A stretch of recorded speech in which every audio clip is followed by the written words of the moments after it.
우리 함께 할 말씀은 누가복음 24장 30절부터 32절의 말씀입니다.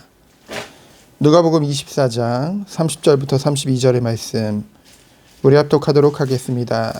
그들과 함께 음식 잡수실 때에 떡을 가지사 축사하시고 떼어 그들에게 주시니 그들의 눈이 밝아져 그인 줄 알아보더니 예수는 그들에게 보이지 아니하시는지라.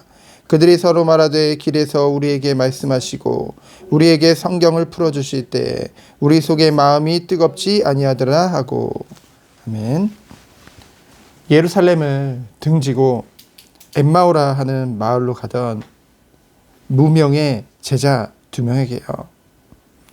그들은 비록 예수님 곁에서 늘 동행하던 그 11 제자들만큼 예수님과 친밀한 사이는 아니었을지라도 예수님 곁에서 늘 가르침을 받았고요. 많은 이적을 보았겠죠. 하지만 예수님께서 잡히시고 십자가에 못 박혀 죽으신 지 사흘이 된 이 시점에서요. 그들은 어땠습니까? 그들의 생각대로 안 되었기 때문에 예수님이 정말로 그들을 또한 이스라엘 백성을 구원할 메시아라고 생각했는데 십자가에서 죽고 사흘이나 지났기 때문에 그들은 어땠어요?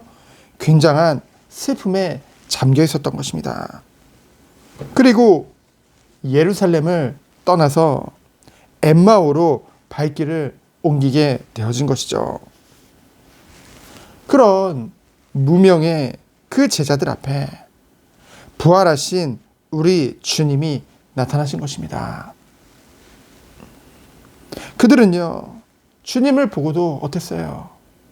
요한복음 20장 14절에 보면은 막달라 마리아가 그 부활의 주님을 보고도 못 알아봤던 그런 장면이 나오죠. 주님의 곁에 있었음에도 그 이전과는 다른 빌립보서 3장 21절 말씀과 같이 하나님의 영으로 충만한 영광의 몸의 형체를 가지신 그 부활하신 그 예수님을 못 알아본 것입니다. 사실은 그 부활의 몸이 있기 때문에 그 전과는 다른 몸이기 때문에 못 알아본 것도 있겠지만은 결국은 그들이 십자가에서 죽으신 예수님께서 지금 여기 계시다고 상상도 못했던 거예요. 그 이유는 결국 뭡니까? 예수님의 부활을 믿지 못했기 때문에. 슬픔의 이유는 무엇입니까? 그 이스라엘을 구원해 줄 메시아 왕이라고 여겼는데 그가 죽었기 때문에. 그들이 비록 이와 같이 믿음은 부족했지만은 정말로 이들이 그래도 예수님 앞에 인정받는 부분은 무엇이었을까요? 바로 주님을 위해 슬퍼했다는 것입니다. 우리는요, 하나님의 놀라우신 은혜와 사랑을 다 받고도요, 어떻습니까? 너무 사는 게 바빠서 주님을 생각 못할 때가 많은데요. 우리는요, 다른 것으로는 슬퍼하고 다른 것으로는 아파하는데도 정말 주님을 위해 슬퍼하거나 아파할 때가 없는데요. 그것을, 그 마음을, 그 엠마오의 그 2 제자의 마음을 아시는 듯 비록 무명의 제자들임에도 저 11 제자를 찾아가는 것이 아니라 이 무명의 제자들 앞에 예수님께서 친히 찾아오셨어요. 차분하게 예수님에 대해서 다시 한번 설명해 주죠. 오늘 성경 말씀에 보면은 뭐라고 했습니까? 모세와 모든 선지자들의 글로 시작하여 모든 성경에 쓴 바 자기에 관한 모든 것을 자세하게 설명해 줬다고 기록되어져 있습니다. 이때까지도요, 주님을 못 알아봤어요. 이분이 부활하신 예수님이다. 그거 몰랐어요. 큰 은혜를 받았음에도 불구하고 큰 감명을 받았음에도 불구하고요. 두 제자는요, 그 은혜를 받았기 때문에 예수님께 더 많은 말씀과 그리고 그 예수님을 다시 스승으로 삼고 싶은 생각에 강권하여서 함께 머물도록 하죠. 예수님은 또 그것을 들어주십니다. 근데요, 그곳에서 예수님께서 어떻게 하시나요? 함께 음식을 잡수실 때에 떡을 가지고 축사하신 후 떼어서 그들에게 나눠주시죠. 그들은 비록 11제자와 함께 예수님이 마지막 식사를 했던 그 자리에는 없었을 것입니다. 최후의 만찬이라고 하죠. 그렇지만은 예수님이 그 오병이어 사건, 떡을 떼신 후 떡을 가져다가 축사하신 후 5,000명을 먹이시고 12강주리가 남았던 그 모든 사건을 보고 기억했을 것입니다. 그 순간 예수님이 그 부활을 하신 예수님이라는 것을 알아보게 되었어요. 그 순간 시공을 초월하는 부활의 주님은 사라지시죠. 그들에게 무엇이 회복됐기 때문에 부활의 주님에 대한 그 믿음과 확신이 정말로 그들에게 주어졌기 때문에. 그 그들의 대화를 들어보면 뭐라고 했습니까? 길에서 우리에게 말씀하시고 우리에게 성경을 풀어주실 때에 우리 속에서 마음이 뜨겁지 아니하더냐고, 마치 우리에게 말씀하시는 것 같아요. 우리의 마음이 뜨거워지고 우리에게 어떨 때 확신이 생기는 것입니까? 바로 성경을 풀어주실 때 그 마음이 뜨거워진다는 것이죠.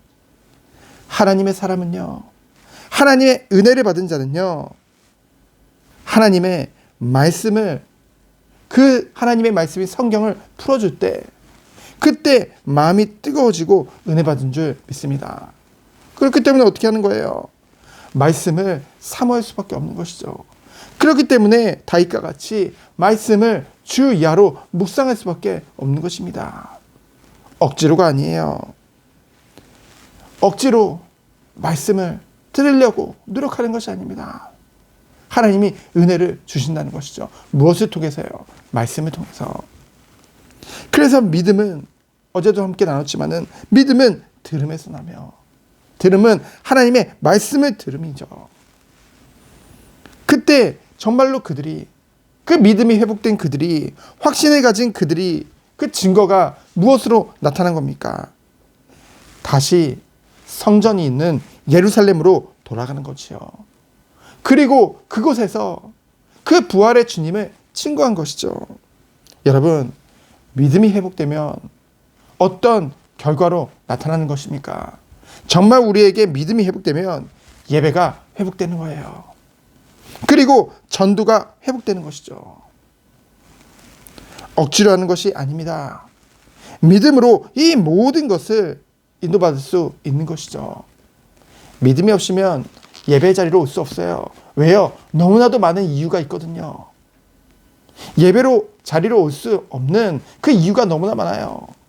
사람 때문에, 환경 때문에, 여러 가지 일 때문에. 그 모든 것을 다 내려놓고 믿음으로 갈 수 있는 것이 바로 예배 자리라는 것이죠. 예배의 자리로 와서 믿음이 회복되지만은 예배에 정말로 마음을 담고 중심을 담을 때 믿음이 회복되는 것입니다. 그리고요, 정말로 자기를 부인하고 하나님의 그 크신 사랑과 그 은혜를 체험했을 때 영혼을 향한 긍휼히 여기는 마음이 회복된다는 것이죠. 그때 오는 축복이 무엇입니까?